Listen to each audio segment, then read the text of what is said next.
Hello friends, welcome to the political philosopher. Friends, हम लोगों ने लोकतंत्र के ऊपर 20 क्वेश्चन प्रैक्टिस में लगा लिए थे फर्स्ट वाले पार्ट में।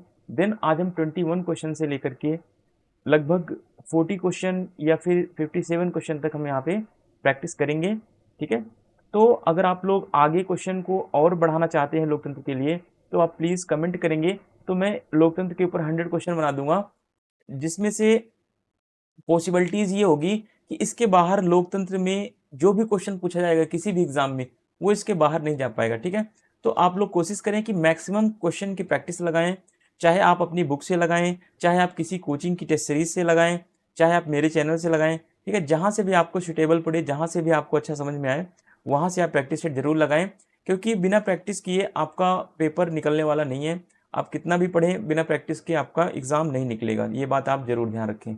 ठीक है, तो चलिए अब देखते हैं कि क्वेश्चन नंबर 21 में क्या क्या चीजें हैं, इसमें क्या पूछा गया है और हमें कैसे इस क्वेश्चन का आंसर देना है। ठीक है,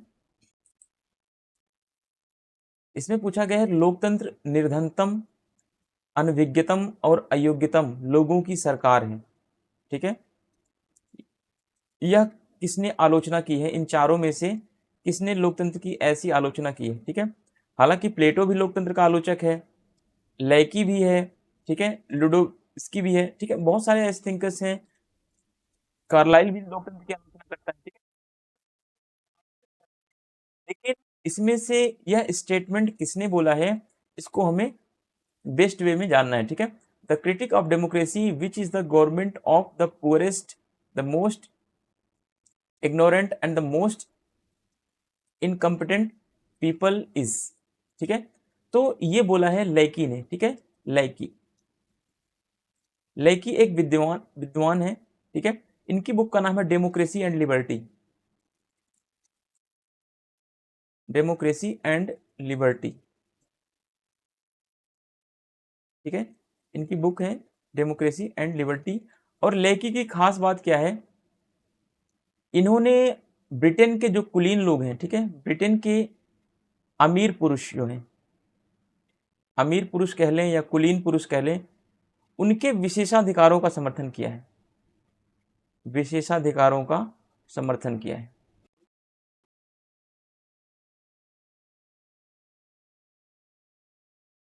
ठीक है, थॉमस कार्लाइल के बारे में आपने पब्लिक एडमिनिस्ट्रेशन पढ़ा होगा, तो वहां पे पढ़ा होगा थोड़ा बहुत, जिसमें इन्होंने लोक नौकरशाही की आलोचना की है इन्होंने। ठीक है, इन्होंने नौकरशाही को महाद्वीपीय जंजाल कहा है।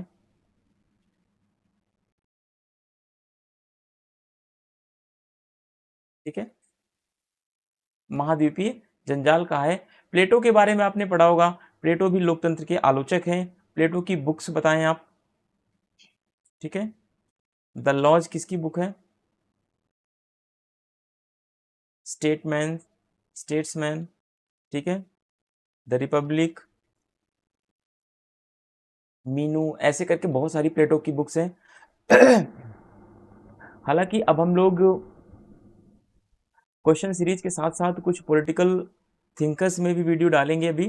ठीक है, अब हमने जो पॉलिटिकल थिंकर में वेस्टर्न पॉलिटिकल थिंकर्स की सीरीज स्टार्ट की है, उसमें हमने अ, शायद से एक वीडियो किया हुआ है, और अब हम नेक्स्ट वीडियो प्लेटो की तरफ आगे बढ़ेंगे उसमें।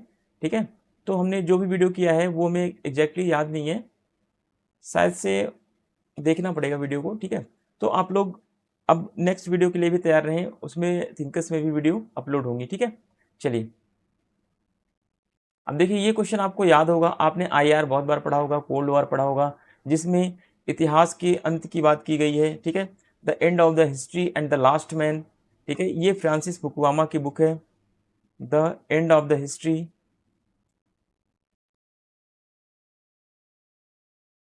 And the last man. ठीक है, जब शीत युद्ध का अंत होता है, ठीक है, सोवियत संघ का विघटन होता है, तो उसके उपरांत फ्रांसिस फुकुयामा जो है, ये एक उदारवादी विचारक हैं। ठीक है, उदारवाद की विजय के उपरांत में इन्होंने बोला कि इतिहास का अंत हो चुका है, अब उदारवादी विचारधारा के समक्ष और कोई विचारधारा दूसरी शेष नहीं बची है, तो इसी के संदर्भ में इन्होंने बोला कि इतिहास का अंत हो चुका है और उदारवादी लोकतंत्र की क्या हो चुकी है, विश्वव्यापी विजय हो चुकी है।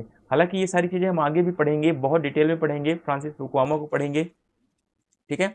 डेविड हिल की बुक है the models of democracy, the models of democracy. आप बुक्स को लिखते जाएं। समीर अमीन की है द कैपिटलिज्म, सॉरी समीर अमीन की मुझे अभी एग्जैक्ट बुक याद नहीं आ रही, इसलिए मैं आपको गलत नहीं लिखवाऊंगा, ठीक है। सैमुअल पी हटिंगटन की है the third wave of democratisation, third wave of democratisation in late 20th century करके है इनकी बुक, ठीक है। तो इस तरीके से आप जब कोई भी ऑप्शन पढ़ें तो आप चारों ऑप्शन पे अपनी कमांड बना के रखें। बेशक से आप एक एक बुक को याद रखें, ठीक है, बट आप क्या करें, आप थोड़ा थोड़ा चीज़ों को समझते हुए चलें, थोड़ी थोड़ी चीज़ों को आप आगे बढ़ाते हुए चलें, ठीक है। नेक्स्ट क्वेश्चन है हमारा, निम्नलिखित में से किस एक देश में महिलाओं को मतदान का अधिकार केवल 1971 में मिला, ठीक है। कौन सा ऐसा देश है जिसने 1971 में 1971 में महिलाओं को अधिकार दिया, ठीक है। तो 1971 में अगर बात की जाए, in which one of the following countries did women get the right to vote only in 1970, ठीक है।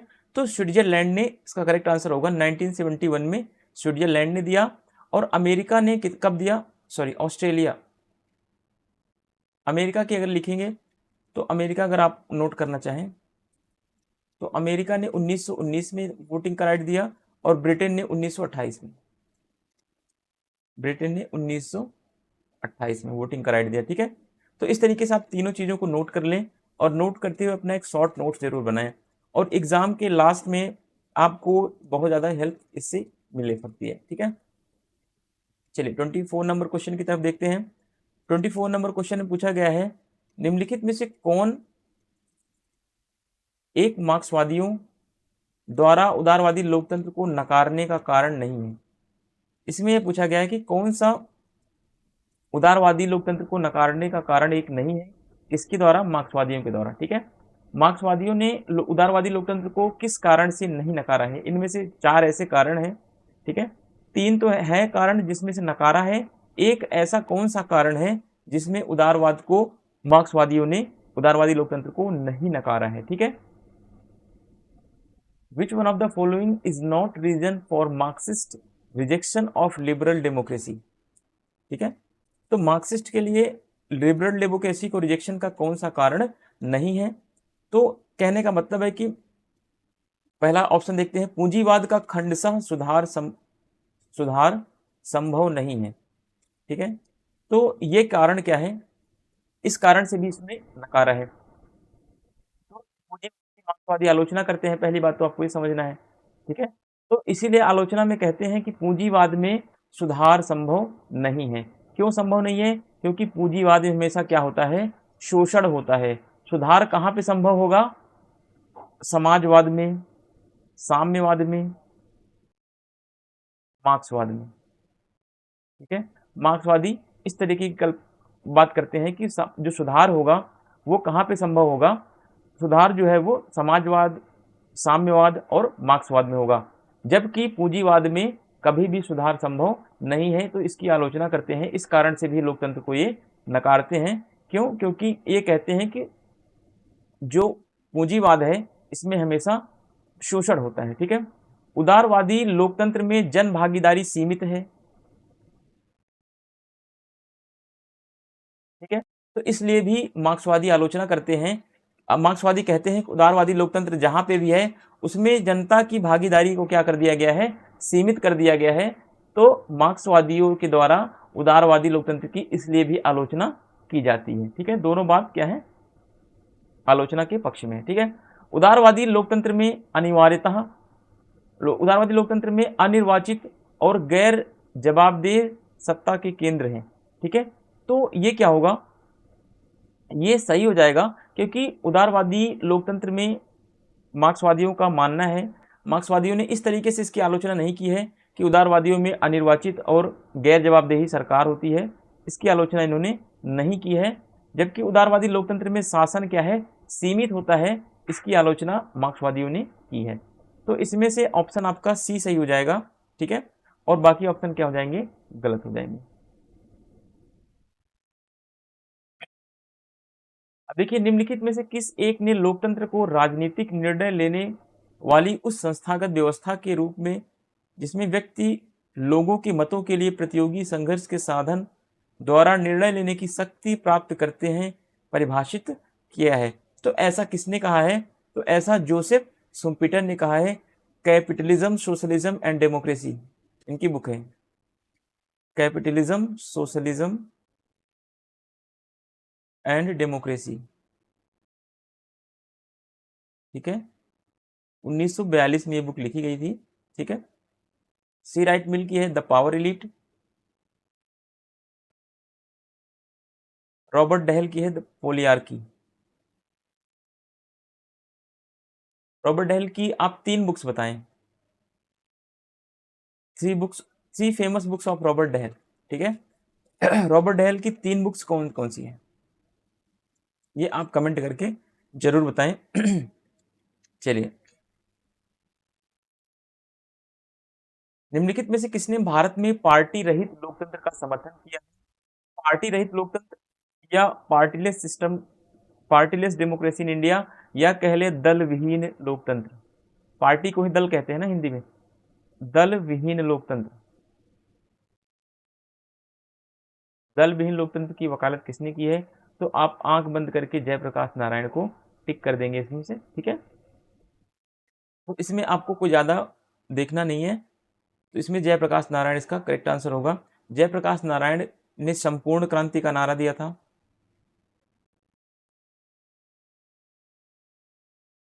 ठीक है, संपूर्ण क्रांति का नारा दिया था, और संपूर्ण क्रांति का नारा इन्होंने इंदिरा गांधी की सरकार के खिलाफ दिया था,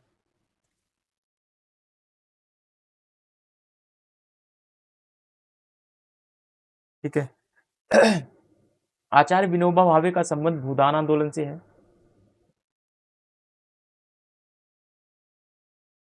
एम एन रॉय,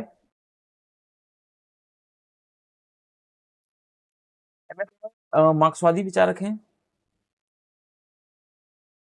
ठीक है। बाद में एम एन रॉय जो, फिर महात्मा गांधी को आप देखेंगे, महात्मा गांधी दार्शनिक अराजकतावादी हैं, इनको दार्शनिक अराजकतावादी भी कहा जाता है, ठीक है। बाकी जब हम महात्मा गांधी, एम एन रॉय, जयप्रकाश नारायण इन सबको पढ़ेंगे, तो वहाँ पे हम बहुत सारी चीज़ों को अच्छे से डिटेल में पढ़ेंगे, इनके बारे में फैक्चुअल डेटा देखेंगे, कॉन्सेप्ट पढ़ेंगे, ठीक है। वहाँ पे क्योंकि अभी यहाँ पे हम सारी चीज़ों को समझेंगे तो वीडियो बहुत लंबा हो जाएगा, और ये क्वेश्चन का जो सीरीज है लगभग लगभग 10 दिन तक यही चलेगा, ठीक है। तो इसलिए हम थोड़ा सा शॉर्ट में इसको पढ़ेंगे, और क्वेश्चन का जो स्टैंडर्ड होगा वो बहुत ही शानदार क्वेश्चन का स्टैंडर्ड आपको देखने को मिलेगा। अगर आपने टेस्ट सीरीज खरीद रखा होगा, ठीक है, आपने अगर किसी भी कोचिंग की टेस्ट सीरीज खरीद रखी होगी, तो आप उनके कोचिंग की टेस्ट सीरीज को कंपेयर करिए और मेरे फ्री टेस्ट सीरीज की कुछ मेरी फ्री जो टेस्ट सीरीज है इसको आप कंपेयर कीजिए, तो आपको खुद ही पता चलेगा कि फ्री वाली टेस्ट सीरीज में क्या अंतर है और पेड वाली टेस्ट सीरीज में क्या अंतर है, ठीक है। किस एक ने निम्नलिखित विचारकों में से किस एक ने सहभागी लोकतंत्र की वकालत की है? विच one of the following thinkers advocates participatory democracy, ठीक है।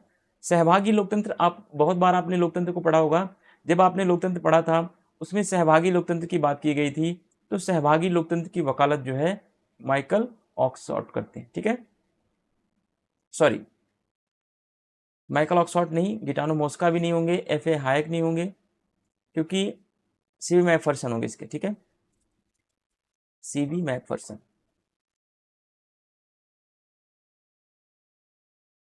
सहभागी लोकतंत्र,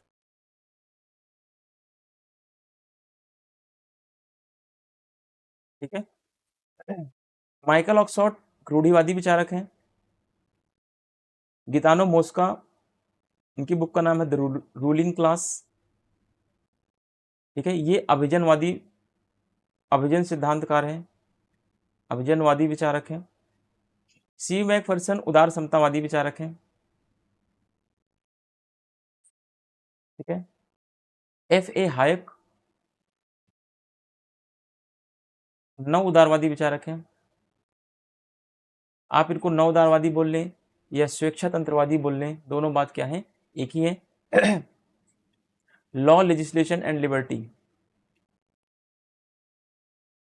लॉ लेजिस्लेशन एंड लिबर्टी है की फेमस बुक है, the mirage of social justice. ठीक है, इनकी बुक्स हैं ये सब, आप इनको जरूर में याद रखें। तो सहभागी लोकतंत्र का विचार जो दिया है सेबी मैकफरसन ने दिया है। ठीक है, सहभागी लोकतंत्र।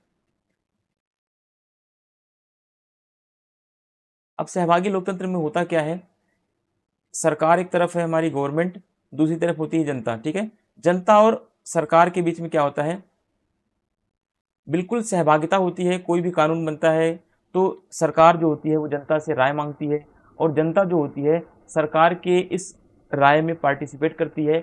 इसी को पार्टिसिपेटरी डेमोक्रेसी कहा जाता है। ठीक है, इसके लिए जरूरी है कि लोगों का सक्रिय भागीदारी आवश्यक है। जब तक आप सक्रिय भागीदारी नहीं करेंगे राजनीतिक व्यवस्था में, जब तक आपकी सक्रिय भागीदारी नहीं हो पाएगी, तब तक सहभागी लोकतंत्र का विचार संभव नहीं हो पाएगा। ठीक है, चलिए 28 नंबर क्वेश्चन देखते हैं। सहभागी लोकतंत्र के लिए क्या आवश्यक है? It is necessary for participatory democracy. सहभागी लोकतंत्र के लिए आवश्यक क्या क्या चीजें होती हैं, इन सबको आपको देखना है। अब आप बताओ, क्या विधानमंडल के कार्य में विधानमंडलों का ज्यादा से ज्यादा शामिल होना सहभागी लोकतंत्र है? तो नहीं। क्या बताओ, सरकार एक तरफ है, सरकार अपने ही कामों में अपने ही सदस्यों को पार्टिसिपेट कर रही है, तो क्या सहभागी लोकतंत्र होगा? नहीं। जब तक जनता सरकार के कार्यों में पार्टिसिपेट नहीं करेगी, ठीक है, तब तक सहभागी लोकतंत्र का विचार संभव नहीं हो पाएगा। अब दूसरा ऑप्शन बताइए आप, अपने निर्वाचन क्षेत्रों के क्या सहभागी लोकतंत्र है? तो ये भी नहीं होगा, क्योंकि अगर मान लीजिए कोई कोई प्रतिनिधि खड़ा है चुनाव के लिए, ठीक है, वो अपने चुनाव के लिए अपने क्षेत्र में अपना प्रचार प्रसार कर रहा है, तो क्या इससे सहभागिता बढ़ रही है लोगों के बीच में? नहीं, बल्कि वो तो अपने सीट के लिए दौड़ भाग कर रहा है ना, अपनी सीट की प्रचार प्रसार के लिए कर रहा है। सहभागी लोकतंत्र तभी होगा जब एक तरफ सरकार होगी, दूसरी तरफ जनता होगी। ठीक है, जनता और सरकार के मध्य क्या होगा, संवाद होगा, इंटरेक्शन होगा। जनता सरकार के कार्यों में पार्टिसिपेट करेगी और सरकार जो है जनता के कार्यों में पार्टिसिपेट करेगी, तभी वास्तविक रूप में पार्टिसिपेटरी डेमोक्रेसी आएगी या सहभागी लोकतंत्र का विचार संभव हो पाएगा। ठीक है, अभिजन शासन में नागरिकों का ज्यादा और सक्रिय भाग लेना, यही क्या कहलाएगा, अभिशासन में या शासन में कह लें या सरकार में कह लें। ठीक है, शब्दों का सारा खेल होता है। शासन में नागरिकों का ज्यादा और सक्रिय भाग लेना क्या कहलाता है, सहभागी लोकतंत्र कहलाता है। अब अच्छा बताइए, निर्वाचन में मतदाताओं की उपस्थिति बढ़ाना, क्या यह सहभागी लोकतंत्र है? तो नहीं होगा ये। ठीक है, आप वोट देने जाते हैं तो क्या वोट दे करके आप क्या सहभागी लोकतंत्र का विचार बढ़ा रहे हैं? नहीं, बल्कि अब आप तो मतदान कर्तव्य निभा रहे हैं, अपने राजनीतिक अधिकारों को आप प्रयोग कर रहे हैं। ठीक है, सहभागी लोकतंत्र का विचार तभी संभव होता है जब जनता जो है सरकार के कार्यों में पार्टिसिपेट करे। ठीक है, चलिए क्वेश्चन नंबर 29 देखते हैं।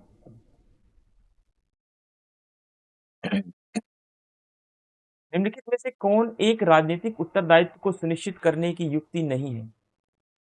आवधिक निर्वाचन करेक्ट है। आवधिक का मतलब है समय समय पर, ध्यान रखना, समय समय पर, समय समय पर निर्वाचन होता है, तभी जो है हमारे राजनेता अपने उत्तरदायित्वों को निभाते हैं। अगर यही समय समय पर निर्वाचन बंद हो जाए तो कभी भी कोई भी राजनेता जो है हमसे मिलने नहीं आएगा और वो कभी भी अपने उत्तरदायित्वों को नहीं निभाएगा। ठीक है, तो आवधिक निर्वाचन क्या करता है, पीरियोडिक इलेक्शन जो है वो राजनेताओं को अपनी पॉलिटिकल अकाउंटेबिलिटी को सुनिश्चित करने के लिए बाध्य करता है। सुविज्ञ जनमत, जनमत का मतलब है लोगों का वोट, लोगों का वोट। ठीक है, लोगों के वोट के कारण ही क्या होता है, जो हमारे राजनेता होते हैं, जो हमारे एमएलए एमपी होते हैं, वो जनता के प्रति उत्तरदायी बने रहते हैं। अगर वोटिंग सिस्टम ही खत्म हो जाए तो जो हमारे राजनेता होते हैं, जो हमारे पॉलिटिशियन हैं, वो अकाउंटेबल नहीं होंगे, वो रिस्पॉन्सिबल हमारे लिए नहीं होंगे। फिर तीसरा है स्वतंत्र प्रेस। ठीक है, स्वतंत्र प्रेस का मतलब है इंडिपेंडेंट प्रेस स्वतंत्र प्रेस या मीडिया जो होती है हमारी स्वतंत्र, ये भी क्या करती है, ये भी राजनेताओं को अपने उत्तरदायित्व की पूर्ति के लिए बाध्य करती है, ठीक है। क्योंकि जो राजनेता जो हमारे होते हैं, जो वोटिंग के टाइम पे, ठीक है, जो इलेक्शन कैंपेन में, जो चुनाव के समय में जो वादे करते हैं, ठीक है, उनको क्या करती है मीडिया प्रचार प्रसार करती है, उनका उन वादों को, उन मैनिफेस्टो को क्या करती है, वो दिखाती है। और इलेक्शन खत्म होने के बाद जिस भी पार्टी की सरकार बनती है, उससे क्या करती है मीडिया हमारी, उनके वादों को फिर उनके सामने रखती है कि आपने चुनाव के समय ये वादे किए थे, आपका ये मैनिफेस्टो है, आप इन वादों को पूरा कीजिए। इसलिए भी मीडिया के थ्रू भी क्या होता है, हमारे जो राजनेता होते हैं वो अपने राजनीतिक दायित्वों को अच्छे तरीके से निभाते हैं, ठीक है। तो इसमें से दबाव समूह जो होगा, दबाव समूह कभी भी जनता के प्रति हित नहीं काम करता, बल्कि दबाव समूह जो होता है, प्रेशर ग्रुप्स जो होते हैं, वो अपने सदस्यों के लिए कार्य करते हैं, ठीक है? ये अपने सदस्यों के हितों की पूर्ति के लिए कार्य करते हैं, ये जनता के हित के लिए कार्य नहीं करता कभी भी दबाव समूह, ठीक है। दबाव समूह जो है कभी भी राजनेताओं के ऊपर यह बाउंडेशन नहीं बनाता है कि आप जनता के लिए काम करो, बल्कि दबाव समूह जो राजनेताओं को राजनीतिक दायित्व की पूर्ति के लिए कभी भी दबाव नहीं बनाएगा। दबाव बनाता किस लिए है, दबाव समूह कहेगा कि जो हमारे सदस्य हैं उनके हितों की आप पूर्ति कीजिए, ठीक है। हालांकि जब प्रेशर ग्रुप, जब पॉलिटिकल कंपैरेटिव पॉलिटिक्स पढ़ेंगे तो वहाँ पे दबाव समूह वगैरह हम अच्छे से पढ़ेंगे, कितने दबाव समूह होते हैं, किस दबाव समूह का क्या काम होता है, ठीक है, वहाँ पे हम चीज़ों को देखेंगे। अब ये क्वेश्चन तो आपको आसानी से आता होगा, इसका आप कमेंट करके बताएंगे क्या इसका करेक्ट आंसर होगा। अब यहाँ पे पॉलिटी शब्द दिया गया है, तो पॉलिटी का संबंध किससे है, आपने बहुत अच्छी तरीके से पढ़ा हुआ है, ठीक है। अभी मैं एक्चुअली गांव से वापस आया हूँ ना, तो थोड़ी सी गले में खराश वगैरह बन चुकी है, जिसकी वजह से वॉइस क्लियर नहीं आ पा रही होगी आप लोगों को। तो प्लीज़ आप लोग कोऑपरेट करें थोड़ा सा, जैसे ही मैं धीरे धीरे ठीक होता जाऊँगा वॉइस की क्वालिटी क्लैरिटी भी स्पष्ट होती जाएगी, ठीक है। आपका ये होमवर्क है, ठीक है, आप कमेंट करके ज़रूर बताएं, इसका आंसर मैं नहीं बताऊँगा, ठीक है। देखते हैं कितने लोग इसका करेक्ट आंसर बता पाते हैं। मैं आपको लिए एक ट्रिक दे देता हूँ, क्वालिटी शब्द जो जुड़ा है किससे जुड़ा है आप वही समझ सकते हैं, वहाँ से आप इसको करेक्ट आंसर में लिख सकते हैं, ठीक है।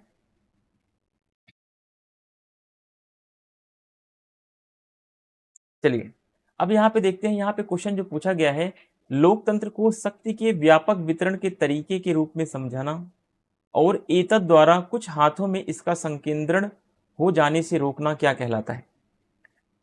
अब इसमें क्वेश्चन पूछा गया है, लोकतंत्र में जो शक्ति का वितरण होता है वो अलग अलग समूहों में होता है, ठीक है। कुछ शक्तियां कार्यपालिका के पास होंगी, कुछ शक्तियां व्यवस्थापिका के पास होंगी, कुछ शक्तियां न्यायपालिका के पास होंगी, कुछ शक्तियां पंचायतों के पास होंगी, कुछ शक्तियां जो है समूहों में अलग अलग डिवाइड होती हैं, ठीक है। यानी कि शक्तियां कहाँ पे हैं, बहुल बहुल क्षेत्रों में डिवाइड है, कहाँ पे डिवाइड है, बहुल क्षेत्रों में बटी बटी होती है, ठीक है। तो लोकतंत्र में क्या होता है, लोकतंत्र में यही पूछा गया है कि जो शक्तियां लोकतंत्र में बहुत से क्षेत्रों में बटी हुई हैं, उनको एक क्षेत्र में जाने से रोकना, उनका संकेंद्रण होना, उनका यूनिफिकेशन होना, उनका कंसंट्रेशन होना, कंसंट्रेशन होने से रोकना क्या कहलाता है, तो बहुलवाद या बहुलवादी कहलाता है, ठीक है। प्लूरलिस्टिक अप्रोच कहलाता है वो।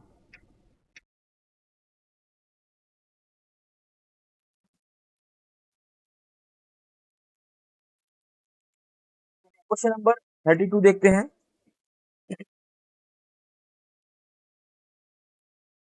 31st में यहाँ पे मैं आपको कुछ बहुलवादी विचारकों के नाम बता दूं जो बहुलवाद से जुड़े हुए थिंकर हैं, जिसमें रेमंड आरो आते हैं, ठीक है, कार्ल मैनहाइम आते हैं, रॉबर्ट डहल बहुत फेमस है, रॉबर्ट डहल, ठीक है, ये बहुलवादी विचारक हैं। बहुलवाद का तात्पर्य क्या होता है, बहुलवादी जो मुख्य उद्देश्य होता है अलग अलग क्षेत्रों में, ठीक है, अलग अलग संस्थाओं में शक्तियों के वितरण करने का कार्य जो होता है बहुलवादी करते हैं। और इनका दूसरा कार्य क्या होता है, शक्तियों का, शक्तियों के केंद्रीकरण को रोकना, शक्तियों के केंद्रीकरण को रोकना जो है बहुलवाद का कार्य है। ठीक है, तो ये बात आप अच्छे से समझ लेना। चलिए 32 नंबर देखते हैं इसमें।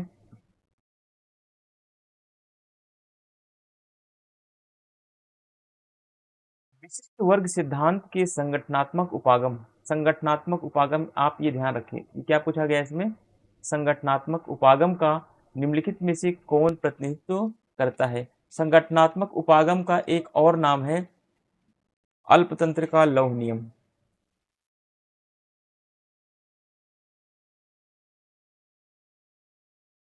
को आयरन लॉ ऑफ ओलिगार्की।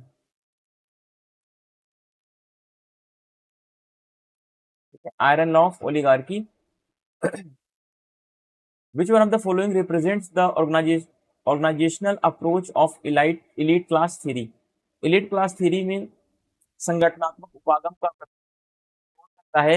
अब आपको पता चल गया होगा कि रॉबर्ट मिसेल्स ने अल्पतंत्र का लौह नियम का सिद्धांत दिया है, जिसमें इन्होंने बताया है कि जो अमीर क्लास के लोग होते हैं, ठीक है, जो एलिट या जो विशिष्ट वर्ग के लोग होते हैं, वे अपना एक संगठन बना लेते हैं। ठीक है, एक एक लोहे के पिंजरे के आकार का क्या बना लेते हैं? संगठन बना लेते हैं, जिसमें सामान्य जनता की एंट्री बैन होती है। इसमें विशिष्ट लोग ही रहेंगे, इसमें विशिष्ट लोग रहते हैं, यानी कि इसमें अमीर लोग रहते हैं। ठीक है, जनता को, सामान्य जनता को इसमें आने का मौका नहीं मिलता है। इसी को ही संगठनात्मक उपागम बोलते हैं, या इसी को ही अल्पतंत्र का लौह नियम भी कह सकते हैं। ठीक है, जिसमें एक ऐसा पिंजरा होता है लोहे का, जिसको सामान्य जनता इस पिंजरे को पार करके अंदर नहीं आ सकती। इसमें केवल विशिष्ट वर्ग के लोग ही इसमें रहेंगे। ठीक है, रॉबर्ट मिसेल्स। सी राइट मिल्स की है द पावर एलिट, इनकी बुक का नाम है। मोस्का का है the ruling class. Vilfredo Pareto की है the mind and society. Mind and society.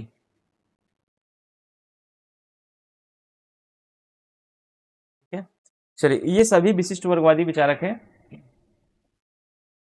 इसमें एक और कर लें, सुम्पीटर का नाम भी विशिष्ट वर्गवाद में आता है। Joseph Schumpeter, capitalism, socialism and democracy इनकी बुक है सुम्पीटर की। तो ये भी विशिष्ट वर्गवादी विचारक हैं, ये भी एलिट क्लास से जुड़े हुए विचारक हैं। ठीक है, अब देखते हैं 33 नंबर का क्वेश्चन।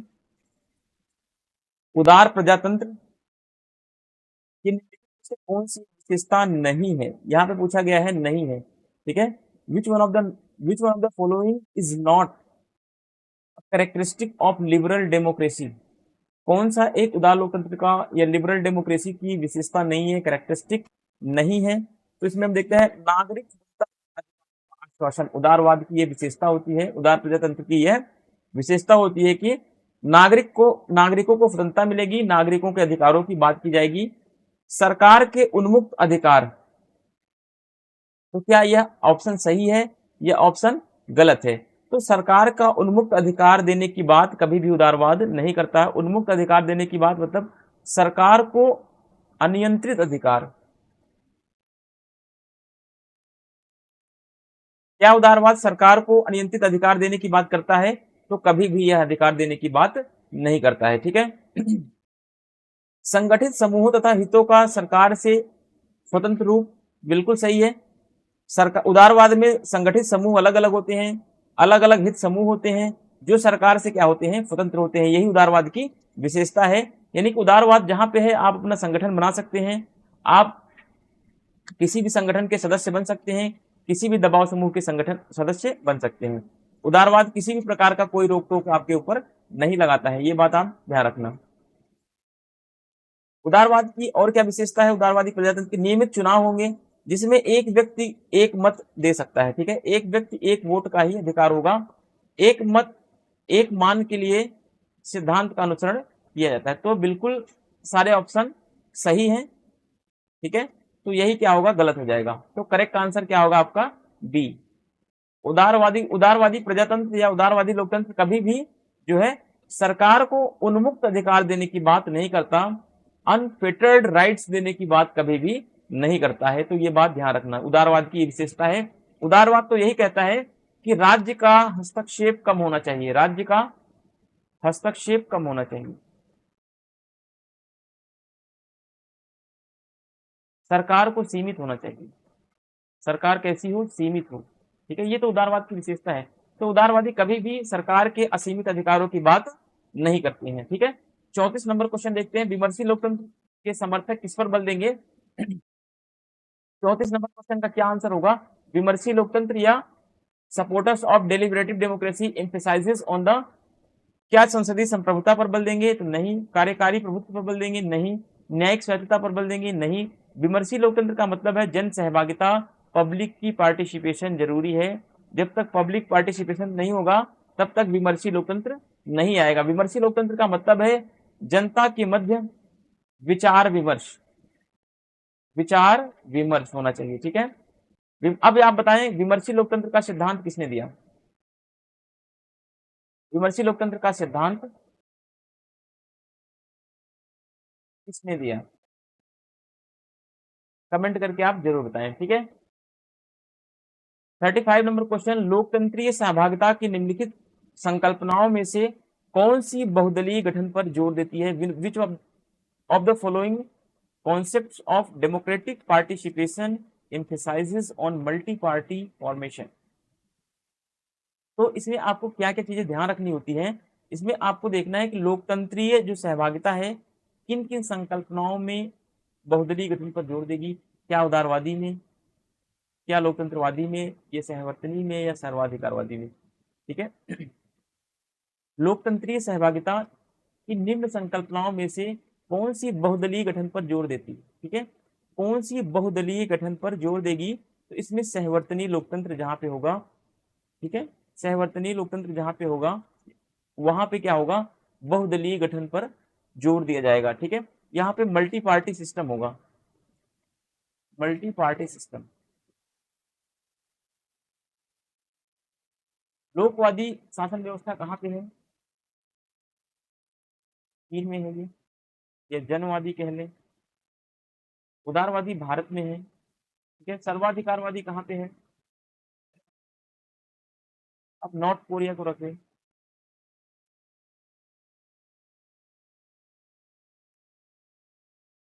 नॉर्थ कोरिया या उत्तरी कोरिया। सहवर्तनी लोकतंत्र का विचार का मतलब है कि पार्टिसिपेशन है, ठीक है।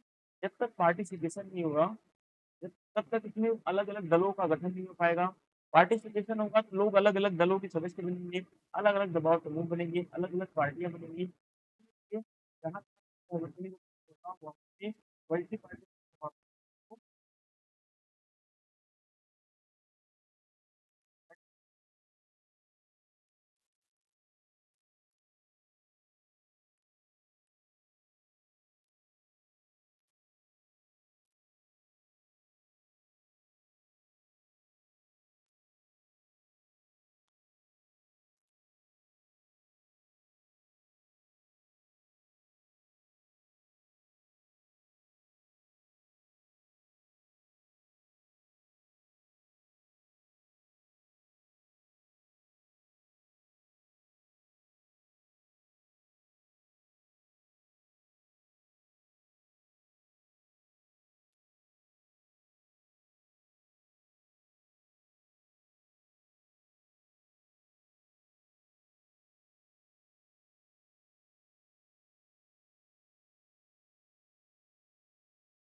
का भी रूप हो,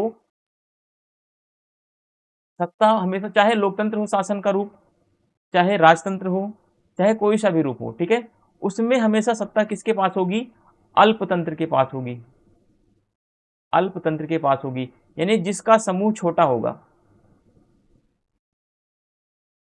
जिसका समूह छोटा होगा उसी के पास सत्ता हमेशा रहती है, ठीक है। इसी अल्पतंत्र को जो है रॉबर्ट मिशेल्स ने बताया कि यही अल्पतंत्र क्या होते हैं, यही अल्पतंत्र जो है अभिजन वर्ग होते हैं, अभिजन वर्ग या इलीट क्लास होते हैं, ठीक है।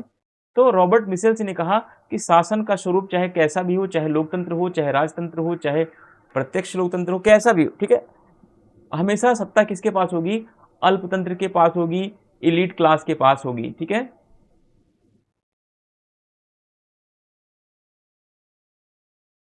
ग्रामर ऑफ पॉलिटिक्स इनकी बुक है, grammar of politics, max weber की बुक याद नहीं आ रही मुझे मैक्स वेबर की, ठीक है। रॉबर्ट मिशेल्स की आप बताएं, रॉबर्ट मिशेल्स की अभी आपने ऊपर पढ़ा था, कौन सी बुक है?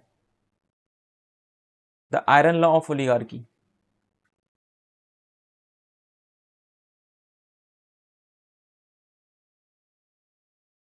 ठीक है। चलिए 38 नंबर क्वेश्चन देखते हैं, कथन और कारण वाले क्वेश्चन है।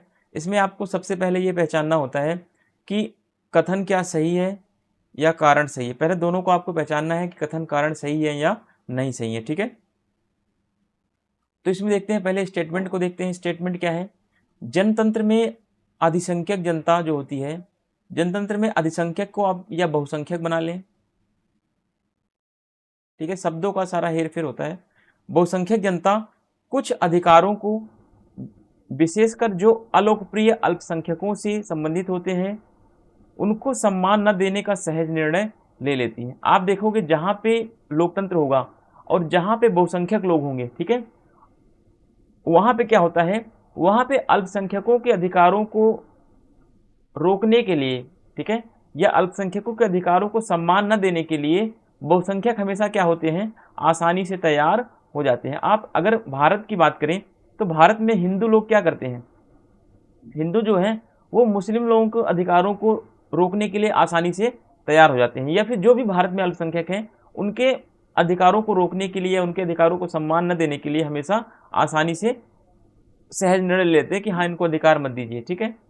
तो ये होता है जहाँ पे ये एक फैक्चुअल डेटा भी है, ठीक है। चलिए अब कारण देखते हैं। तो कथन तो सही है, अब कारण देखते हैं। जनतंत्र को ऐसे मौलिक अधिकारों को जो जनतंत्रीय नागरिकता को प्रभावशाली ढंग से कार्यान्वित करते हैं अवश्य सम्मान देना चाहिए, ठीक है। यानी कह रहा है कि जहाँ पे जनतंत्र है, जहाँ पे लोकतंत्र है, उसको ऐसे मौलिक अधिकारों को जो जनतंत्रीय नागरिकता को प्रभावशाली ढंग से कार्यान्वित करते हैं अवश्य सम्मान देना चाहिए। यानी कि जहाँ जहाँ पे लोकतंत्र है वहाँ पे उनके मौलिक अधिकारों को, जैसे मौलिक अधिकारों में नागरिकता आ गई है ना, उन नागरिकता को प्रभावशाली तरीके से लागू करने के लिए हमें उनका सम्मान अवश्य करना चाहिए। तो इसमें देखिए ऊपर क्या बातें कही गई हैं और नीचे क्या बात कही गई हैं, ठीक है। तो ऊपर और नीचे दोनों बातें सही कही गई हैं, लेकिन दोनों बातें क्या हैं, अलग हैं, ठीक है। जब दोनों बातें अलग हैं तो कथन कारण की सही व्याख्या नहीं कर रहा है, सही व्याख्या नहीं कर रहा है। इसका तात्पर्य है कि ऑप्शन नंबर बी वाला सही हो जाएगा, ठीक है। ए और आर दोनों सही है और आर जो है ए की सही स्पष्टीकरण नहीं है, ठीक है। अगर कथन सही है तो यहाँ पे क्योंकि लगा देंगे तो आपको कारण कथन की व्याख्या पता चल जाएगा। अगर आप पहले कारण को पढ़ते हैं, कारण पढ़ने के बाद अगर ऊपर इसलिए लगा देंगे, यहाँ पे इसलिए लगा देंगे तो इससे पता चल जाएगा इसलिए ये बात सही है, इसलिए इसकी व्याख्या भी कर रहा है, ठीक है। ये सारी चीज़ें मैं आपको पहले बता चुका हूँ और बाद फिर भी आगे मैं बताता रहूँगा सारी चीज़ें।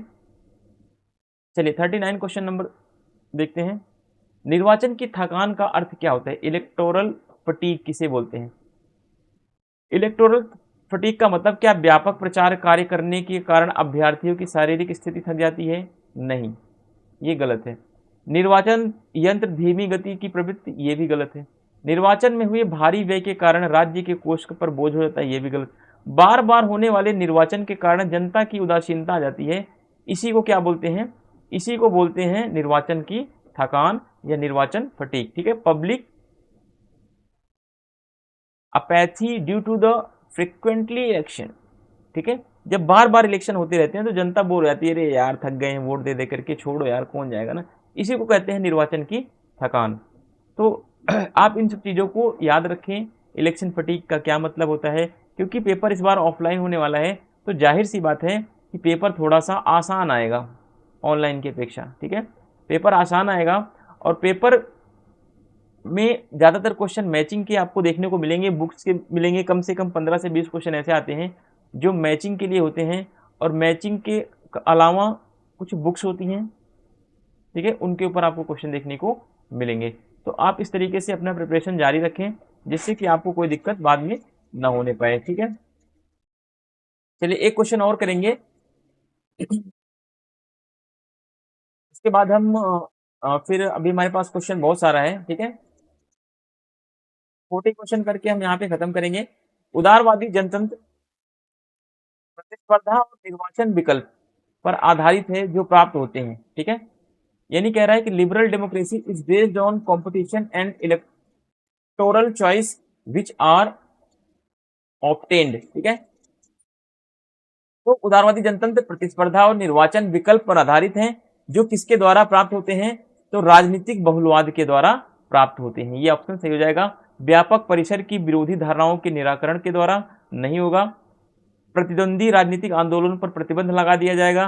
तो क्या उदारवादी जनतंत्र में प्रतिस्पर्धा रहेगी? नहीं रहेगी। अगर एक पार्टी जो है दूसरी पार्टी पर, अगर मान लीजिए बीजेपी पार्टी जो है कांग्रेस पार्टी के ऊपर क्या लगा दे, प्रतिबंध लगा दे, तो क्या उदारवादी लोकतंत्र में प्रतिस्पर्धा बनी रहेगी? तो नहीं बनी रहेगी, क्योंकि जब कोई विपक्ष की पार्टी नहीं होगी तो प्रतिस्पर्धा किससे होगी? तो चमत्कारी नेताओं के द्वारा क्या उदारवादी लोकतंत्र में ऐसा प्रतिस्पर्धा बनी रहती है? तो नहीं। ठीक है, राजनीतिक बहुलवाद के द्वारा, राजनीतिक बहुलवाद का मतलब है कि अलग अलग राजनीतिक संरचनाएं हैं, अलग अलग राजनीतिक दल हैं। ठीक है, अलग अलग दलों के कारण क्या होती हैं, प्रतिस्पर्धाएं बनी रहती है। यही उदारवादी लोकतंत्र की सबसे बड़ी विशेषता है, और यही ऑप्शन क्या होगा आपका, करेक्ट हो जाएगा। ठीक है, थ्रू द पॉलिटिकल प्लूरलिज्म, लोकतांत्रिक बहुलवाद के कारण या राजनीतिक बहुलवाद के कारण जो है उदारवादी जनतंत्र में प्रतिस्पर्धा हमेशा बनी रहती है। तो प्लीज़ ये 40 क्वेश्चन आप करिए। 40 क्वेश्चन के बाद मैं आपको फिर से 20 क्वेश्चन करा दूंगा। ठीक है, देन मैं क्वेश्चन को आगे बढ़ाता रहूँगा, लेकिन बशर्ते ये है कि आप लोग बताएंगे क्वेश्चन कितने करने हैं, आपको 100 क्वेश्चन करने हैं या और भी ज़्यादा क्वेश्चन करने हैं, वो आपके ऊपर डिपेंड करता है। ठीक है, चलिए मिलते हैं नेक्स्ट वीडियो में, तब तक के लिए आप लोग अपना ध्यान रखें और प्रैक्टिस सेट जरूर लगाएं। ठीक है, चाहे मेरी वीडियो से लगाएं चाहे किसी की वीडियो से लगाएं, पर लगाएं जरूर, ये मस्ट है। बिना प्रैक्टिस सेट का कोई एग्जाम नहीं निकलेगा, ये आप अपने दिमाग से अच्छी तरीके से दिमाग में बैठा लीजिए कि प्रैक्टिस सेट मस्ट है, चाहे कहीं से भी प्रैक्टिस सेट आप लगाओ।